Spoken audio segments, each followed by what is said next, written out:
کو یاد ہوگا کہ 1986 میں محترمہ جو ہیں وہ لاہور اترتی ہیں. اچھا اور لاہور اتر کے ایئرپورٹ سے ان کا قافلہ جو ہے وہ کنٹونمنٹ سے گزرتا ہے, دائیں بائیں فوجی انسٹالیشن, ملٹری انسٹالیشن.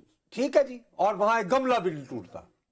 یہ تمام ایک حکمت عملی تھی. اچھا جہاز ہائی جیک سے لے کے 81 سے 86 تک 5 سال کا ٹائم ہے. اپنے آپ کو ڈسٹنس کیا نا. پی ٹی آئی نے بھی کیا, کچھ نہ کچھ وہ کر رہے ہیں, بٹ 7 مہینے ہوئے نا سر, اٹ ول ٹیک ٹائم. بابو اتنی شدت سے باقاعدہ ٹارگٹ بنا کے نہیں کیا, اور ان کا جو بیانیہ ہے سو کالڈ اس کو ہائی جیک کر لیا ہے بہت سارے یوٹیوبرز نے اور وکلا نے. دیکھیں اب یہاں تھوڑی سی پھر انفیئر ہو جائے گا.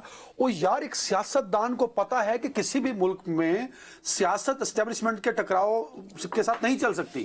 آپ کہہ رہے ہیں کہ جس جماعت میں شاہ محمود قریشی ہوں, جس جماعت میں علی محمد خان ہوں, جس جماعت میں خود بانی تحریک انصاف, جس جماعت میں چودھری پرویز الہی ہوں, جو وردی میں 10 مرتبہ صدر منتخب کروانے میں شرمندہ نہیں ہوتا ہوا کرتے تھے, ان کے ساتھ یہ کیوں ہو رہا ہے, یہ سوچنے کی بات ہے. یہی تو سمجھائیے نا مجھے. مطلب میں آپ کا یہ سارا تجزیہ نہیں سمجھ پا رہا کہ وہ ٹکراؤ کی سیاست کی جانب جا رہے ہیں, کیوں وہ ڈسکس نہیں کر پا رہے, کیوں؟ یہ میری خواہش تھی, میں کوئی کسی کے لیے اسٹریٹجی نہیں بناتا ہوں کہ ایسا نہ ہوتا, ٹھیک ہے نا. اب جو کاغذات نامزدگی مسترد ہوئے ہیں, ہماری خوش قسمتی آپ دیکھو, look at the good side, اب ٹریبیونلز بن گئے ہیں جن کے کاغذات نامزدگی مسترد ہوئے ہیں. وہ اگر معاملہ کورٹ کی طرف چلا گیا, اب وہ اب یہ کورٹس, اب یہ ججز نے فیصلہ کرنا ہے کہ جی یہ کاغذات نامزدگی صحیح معنوں میں مسترد ہوئے ہیں یا نہیں ہوئے. ٹھیک ہے, اس لیے بھی ہمیں اپنی رائے کو فی الحال محفوظ رکھنا چاہیے کہ ہم ججز کو فیصلہ قبل از وقت نہ کریں. لیکن ایک پوائنٹ میں چاہتا ہوں آپ کلیئر کریں, ہر دفعہ اس کو بائی پاس کر جاتے ہیں. آپ نے مطلب اتنے بڑے بڑے سیاستدانوں کے نام گنوائے جو تحریک انصاف کا حصہ ہیں آج بھی. آپ نے کہا ان سے زیادہ انفلوئنشل اور سٹرونگ ہیں جو نیریٹو اور بیانی اور باقی چیزوں کو لے کے چلتے ہیں, وہ ہیں چند یوٹیوبر جو پاکستان میں ہیں اور جو باہر بیٹھے ہیں. زیادہ تر باہر وہ ان سیاستدانوں سے زیادہ انفلوئنشل ہیں جو جیل میں. اس لیے کہ یار تم اب بات نہیں سمجھتے, ہمارے ساتھ تو مسئلہ کیا ہو رہا ہے, ہمارا تو بیڑا غرق کر دیا ہے یہ جو ہم نام نہاد روایتی میڈیا ہے. لوگوں کی اکثریت یہ سوچتی ہے کہ میں اور تم جھوٹ بولتے ہیں, ہم میں ہمت نہیں ہے, ہم بہادر نہیں ہیں, ہم کھل کے بیان نہیں کرتے, اور ہماری ساکھ کو مزید تباہ کرنے کے لیے الیکشن کمیشن صاحب مثال کے طور پر آج انہوں نے یہ ایک چٹھی لکھ دی ہے یعنی پیمرا کو. اچھا وہ آج تاریخ ہے جناب علی 1 جنوری, آج کی تاریخ میں وہ چٹھی لکھتے ہیں کہ صاحب کچھ ٹیلی ویژن جو ہیں وہ پول سرویز دے رہے ہیں الیکشن کے بارے میں, اور یہ پریکٹس, یہ عمل جو ہے کلاس 12 جو ہے کوڈ آف کنڈکٹ, ضابطہ اخلاق یا ضابطہ کار جو الیکشن کمیشن نے طے کیا ہے اس کی خلاف ورزی ہے. 2023 والا, لہذا پیمرا آپ فوراً عمل میں آؤ. آپ مجھے بتاؤ اس کی خلاف ورزی تو نہیں ہے. آپ کتنے حلقوں میں گئے ہو؟ میرے خیال میں اب میں 17 ہو چکے ہیں. کتنی بار ہم نے یہ کیا ہے کہ یوں بار بنائی, ہم نے کہا کہ جی اس حلقے سے یہ شخص اتنے فیصد ووٹ لے کر جیت رہا ہے. نہیں کیا ہم نے ایسا, بالکل ایسا نہیں کیا. دس از ناٹ, ہم تو پبلک سے بات کرتے ہیں. یہ پولنگ نہیں ہے. اگر ہم لوگوں کے ایک حلقے میں موجود سیاسی رجحان کو ریفلیکٹ نہیں کر پاتے تو یہ ہم کیا کرنے بیٹھے ہوئے ہیں؟ یہ بتانے کہ جی الیکشن کمیشن نے آج کیا کھایا. الیکشن کمیشن آج الیکشن کمیشن, ارے اچھا دوسری بات یہ, خالی دیکھو معاملہ میرے پیارے بھائی, میرے لیے جو بہت ہی زیادہ جو نقصان دہ بات ہے کہ آپ لوگ کلر کو جنہوں نے یہ خط ایشو کیا ہے کم از کم اپنے خط کو پڑھو. It says clause 12 of ECP's code of conduct. National media.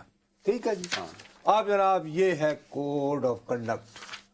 Code of conduct کی کلاس 12 شق 12 it reads like any media person from print یعنی صحافتی دنیا سے تعلق رکھنے والا, خواہ وہ پرنٹ سے الیکٹرانک یا ڈیجیٹل میڈیا سے, shall not obstruct the election process, انتخابی عمل کو نہیں روکے گا, and must display their accreditation cards provided by the election commission. یہ ہے clause 12. یہ کہاں سرویز کا بات کرتی ہے؟ انہوں نے او بھائی، یہ ویسے کلاس لگا 12 دیا، بغیر پڑھے یہ کلاس 12 کہتی ہے کہ جناب یہ صحافی الیکشن والے دن جائے نا کسی پولنگ وہ رکاوٹ نہ ڈالے، اس کے پاس ایک تو رکاوٹ نہ ڈالے، دوسرا اپنی جیب سے کارڈ نکالے، اگر اس نے اندر کارڈ observe جو کرنے پریس جانا، انفارمیشن ڈپارٹمنٹ کی جانب سے دیا بھائی، الیکشن کمیشن دے گا جو۔ ہاں ٹھیک ہے ٹھیک ہے۔ اب مجھے بتائیے اس کو انووک کر کے مسٹر کلرک جس نے یہ ڈرافٹ کیا ہے، حامد رضا خان صاحب ہیں ڈائریکٹر ایم سی، وہ یار ان کی تو کگی ہے نا گھگی ایسے تھوڑی ماری جاتی ہے، ہی از دا ریسپانسبل۔ بھائی، وہ یعنی بہت مصروف ہوں گے، جلدی میں ہوں گے۔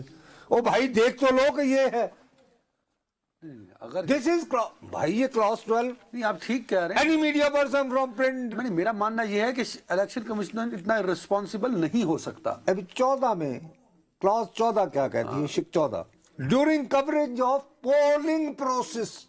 اب پولنگ پروسیس کیا ہوتا ہے؟ جس دن ووٹ ڈل رہے ہیں، جیسے ووٹ ڈال رہے ہیں، ٹھیک کہہ رہے ہیں آپ۔ اس دوران جو ہے media person shall not obstruct directly اور indirectly in any pre-election and post-election process۔ کہاں پہ آ رہا ہے؟ ہاں، the accredited media person shall be allowed to enter a polling station along with camera for making footage for the voting process only for one time۔ Election campaign پہ first ایک ان کا پہلا Claus ہے، لیکن اس میں بھی ایسا کوئی چکر نہیں ہے جو انہوں نے۔ In the light of section 182 of Election Act 2017 وہ 11 ہے۔ Any media person or print shall refrain from advancing election campaign of any candidate or political party during a period of 48 hours with ending at midnight۔ بھائی یہ تو کیوں لکھا ہے election commission نے اتنا irresponsible؟ میرا خیال ہے پڑھے کہ کیا انہوں نے پڑھا ہی نہیں کوڈ آف اس میں کنڈکٹ؟ سب سے بڑی بات یہ ہے کہ یار چلو تو میرے کو تو یعنی پیمرا کو کہہ کے میری زبان بند کر دو گے، اول تو یہ نہیں ہونا چاہیے۔ ٹائم کم ہے، مجھے بریک پہ بھی جانا ہے۔ ہاں ایک تو اول تو یہ ہونا نہیں چاہیے۔ ایک تو میں اس بارے میں دنیا کی کسی عدالت میں مجھے لے جائیں، میں بطور صحافی انتہائی ذمہ داری سے کہہ رہا ہوں کہ ابھی تک ہم جن حلقوں میں گئے ہیں ہم نے وہاں کے رجحانات پر فوکس کیا ہے۔ ہم نے ہرگز یہ نہیں کہا کہ یہاں فلاں شخص یا فلاں جماعت اتنے فیصد ووٹ لے کر جیت رہی ہے، ہم نے نہیں کہا۔ اور اس کی مخالف جماعت majority of T V channels یہ کہہ بھی نہیں رہے، majority of T V channels not all media اگر کو۔ اچھا اب آ جائیں جی، یہ جو ہے نا تحریک انصاف کی دوستیاں، یہ تو الیکشن کمیشن کی کلرکی آ گئی آپ کی۔ اب جناب آ جائیں تحریک انصاف۔ پھر واپس اپریل 2022 سے ہمیں یہ یار اپنا بیان تو ایک کر لو۔ اپریل 2022 سے ہمیں بتایا یہ جا رہا ہے کہ گزشتہ حکومت کو ہٹانے کی سازش امریکہ میں تیار ہوئی۔ ڈونلڈ لو امریکی وزارت خارجہ کا ایک بڑا افسر، وہ پاکستان کے اس وقت کے واشنگٹن پہ تعینات سفیر اسد مجید صاحب سے ملے، انہوں نے کہا ہے یار ٹھیک نہ ہوا تو بس اسی تحریک عدم اعتماد کرا دیں گے۔ یعنی اس سے پہلے یہ جو اتنے پرانے پولیٹیشین ہیں، شہباز شریف ہو گئے، آصف زرداری ہو گئے، انہیں پتہ ہی نہیں تھا کہ آئین کے اندر جو ہے تحریک عدم اعتماد کا بھی ایک ہے۔ حالانکہ سپٹمبر 1989 میں بے نظیر صاحبہ کے خلاف ہوئی تھی، اس کے بعد یہ کہ اسپیکر وہ چودھری امیر حسین کے خلاف ہوئی، وغیرہ وغیرہ وغیرہ۔